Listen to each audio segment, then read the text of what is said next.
So I'm here with our good friends from the Blueprint org. They are based up in Harlem. We are actually at their office location at WeWork Harlem. And I'm excited to be in conversation with you guys today to let everybody else know what our relationship has been, what the work is that you all are doing, and the importance of it all. So without further ado, I'm going to introduce to my left, your right, Hanna G. And over here is the infamous, very Lisa Shallet. Right. And the two of them are the co-founders and operators of, again, the Blueprint org. And I'm going to let you guys speak about what that is and what that means and how you guys got there. So I'll turn to you first. You look like you're more eager to speak. So I'm bursting at the seams. Exactly. So talk to us. Let us know what Blueprint is, what the intention is behind it, and how you guys as individuals came to the point of being co-founders. Wow, that second one. That one's loaded, but I'll address the first one, kind of who are we, what do we do? So the Blueprint.org is a nonprofit that essentially we partner with local grassroots community nonprofits in a way where we can teach them sustainability. So unlike other nonprofits that just do transactional giving, we give with the intent of teaching. So any money, every dollar that comes out of Blueprint to another nonprofit is immediately put into a brokerage account from which we then teach investment principles. And investment principles, Now I was gonna jump in and say, so technically those are what endowments are. Correct. So you guys are offering endowments to grassroots community organizations to teach them finance and to kind of guide them through it. Listen, you said it better than me, clearly. I mean, it's only because we'll be 8 months in, yes. So yes. I'm a testament that's to it. But go ahead, I don't want to cut you. No, this is exactly it. I mean, Lisa and I, we come from finance, and some of the biggest assets that we've seen next to just a corporation or even just high net worth clients are actually nonprofit foundations. So you can think of your Red Cross, your American Heart Association. I mean, you think Bill and Melinda Gates, Ford Foundation. These are nonprofits that are operating on some big, are sitting on some big amounts of money. And so when we working in finance and, they hire folks like us to manage their assets and, having been in that seat, seeing how it went, we kind of realized man, this information is great, but it would be much better if people who are actually doing the work in the community have a hold of this knowledge, because, so what I was seeing was a lot of nonprofits live in hand to mouth. Every year they'll have an amount they want to raise, and at the end of the year they don't have any of that money saved anywhere. Correct. And that's a problem, because you can't expect that same amount of money coming in, especially, COVID was such a it was a testament to our concept. It was a proof of concept, because a lot of nonprofits shut down. I think before we even started recording, we were talking about how we work it's just been a desert because everyone has left. And so think about, that's for-profit companies. Yeah. Nonprofit companies who were expecting certain amounts to come in every year, when COVID hit, they didn't get anything. And a lot of those businesses, because a nonprofit is a business, a lot of those businesses failed. A lot of these nonprofits that are actually doing great work failed. Yeah. And that is something that Lisa and I saw that happening in 2018, and was trying to get this out, hey, we need to get these nonprofits to understand why saving is important. Maybe not, trying to replace it completely from fundraising and getting money in, but understanding that you need to have something to fall back on in times like this. I really appreciate that, because as one of the 3 co-founders for SLAP, we just came into this committed to this idea that we're going to pay founders dues. We're going to make sure that whether we're using it in that moment, we're going to contribute to it and kind of just start to build up some type of savings. But that just savings sitting in the bank account isn't always the most efficient way to have money. I always say people, once we get to the point of being able to save money, we need to know how to use money. It's a tool and a resource for sure. So as is a testament to where we're at right now in terms of hosting this telethon and really kicking off our initial phase of fundraising.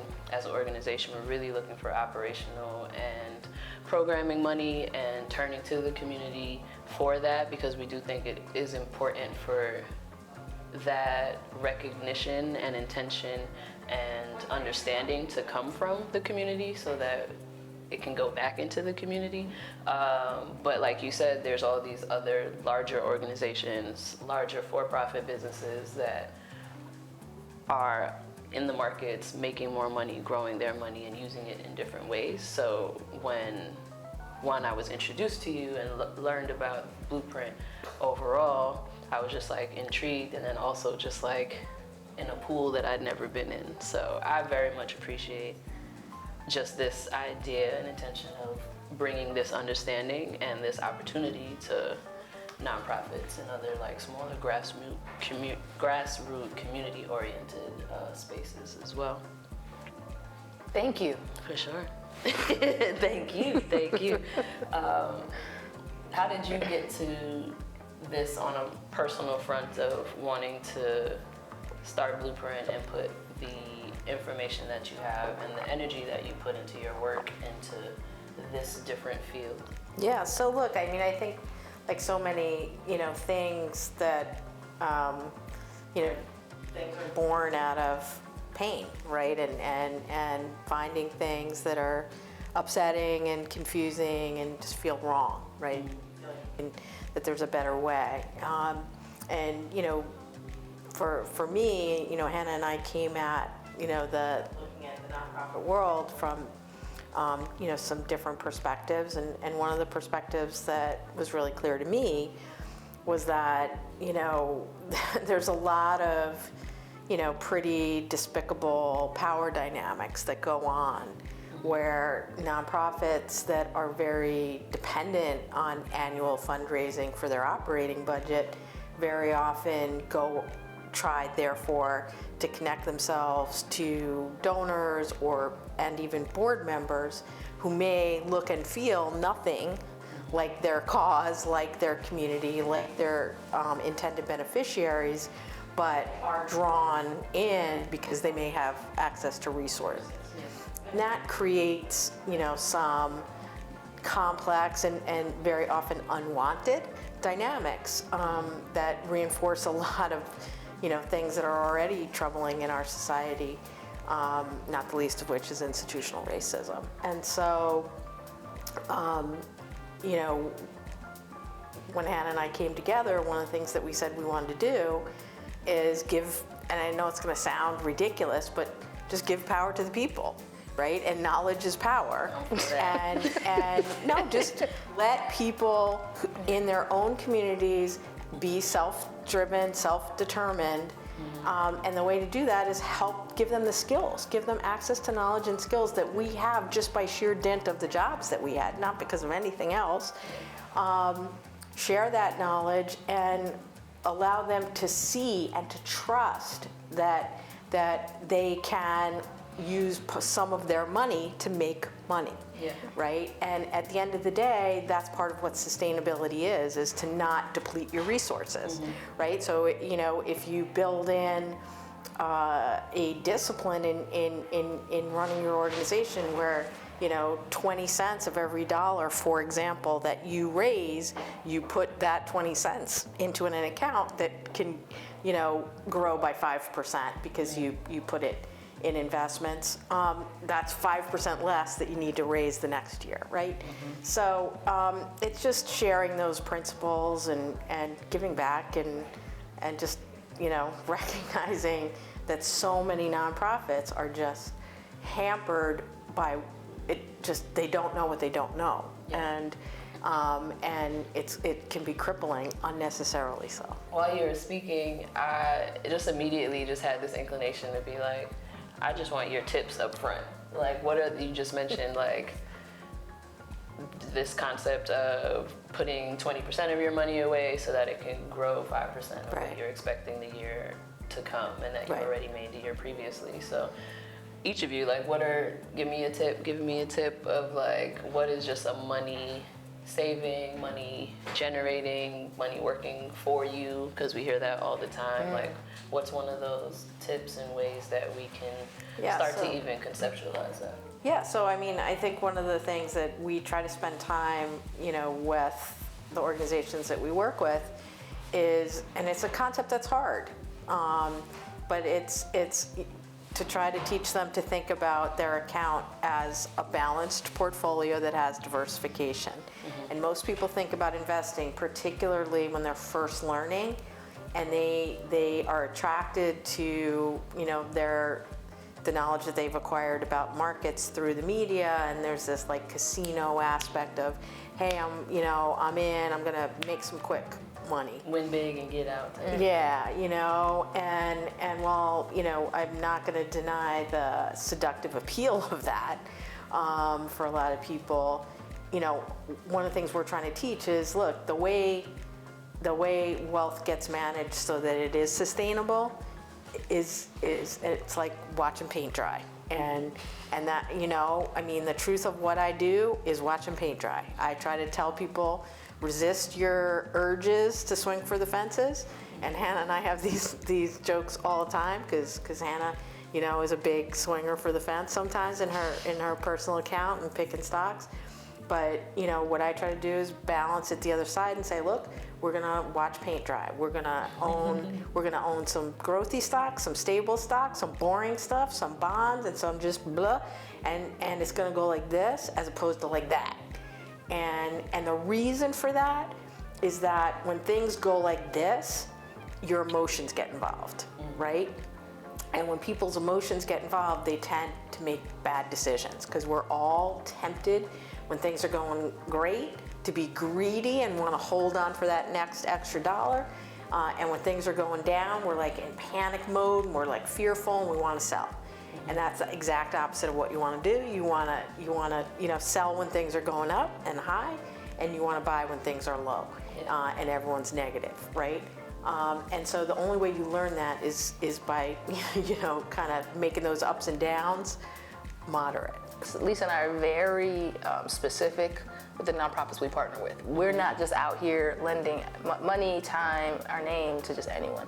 Right. So we want to make sure that the nonprofits we work with are not just they're solid in who they are and their identity, but also there's a marketability that they are able, once they come out of this, they're able to market their nonprofits and can get donors. They're able to fundraise, that there is, okay, these folks, they know what they're doing, they know how to create a story. And because all of those components are part of sustainability. Yeah. Right? So investing is one thing, but you can't fundraise unless you have a story. You don't have the story until you know what you're doing. You don't know what you're doing until you have the mission and vision. Right.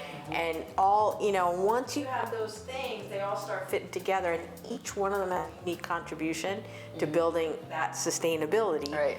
Even if, and this is the irony of nonprofit, even if all of us have a goal to obliterate the need for ourselves. What has the journey from bathrooms to financial endowments and education been like for you? And what has that process been? Because I'm sure it evolves organization to organization that you yeah, so for me, it's been a lot of emotional growth, a lot of spiritual growth. Lots of moments of frustration, lots of moments saying, why am I doing this? But I don't regret a minute of it. And, at the end of the day, this is the one thing that I've done with some of the things that I call my professional skills that has the potential to outlive me.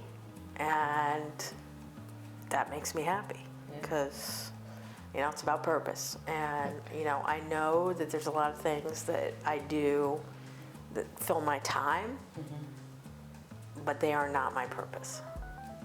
Yeah, I want to talk a bit about that. What made you all adhere to us and see something in us and want to educate us and bless us with an endowment to do so? I'll take that one, only because I didn't know Sabrina until I saw you guys throw a great event here at WeWork. And so, and I was like, all right, I think it was Ish who had recommended you had a panel discussion. I'm like, man, and I stood back and I'm like, wow, she's doing a lot. And this, and not in a sense that there are so many facets that her and her nonprofit are addressing. And it's like, man, what can they do if they just had money? And not only that, what can they do if they, not just the money, but having the information to manage that, to make it to be bigger. Because I just remember the poetry slam, and there was one lady who was rapping, and she had army fatigue, and she was just so powerful. And I was like, man, it was a different vibe there. And you do that sense of community that you can you can't replicate that.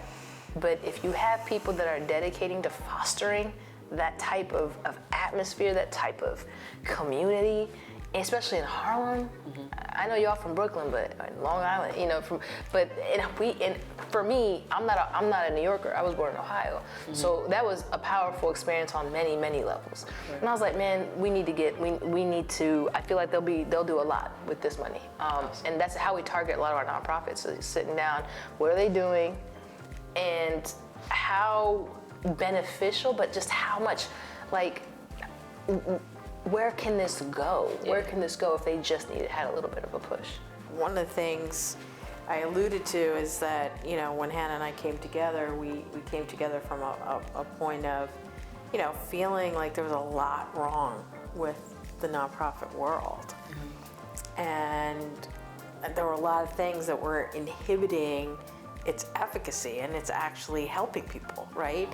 And I think one of the biggest things that we identified was that so many nonprofits, particularly big ones, lacked any true sense of community, of being anchored, truly anchored and owned by the people who are the beneficiaries. And that there, yes, were there services, provided? Was there, things conveyed and exchanged? Yes, there were transactions that in a moment might be helpful to somebody.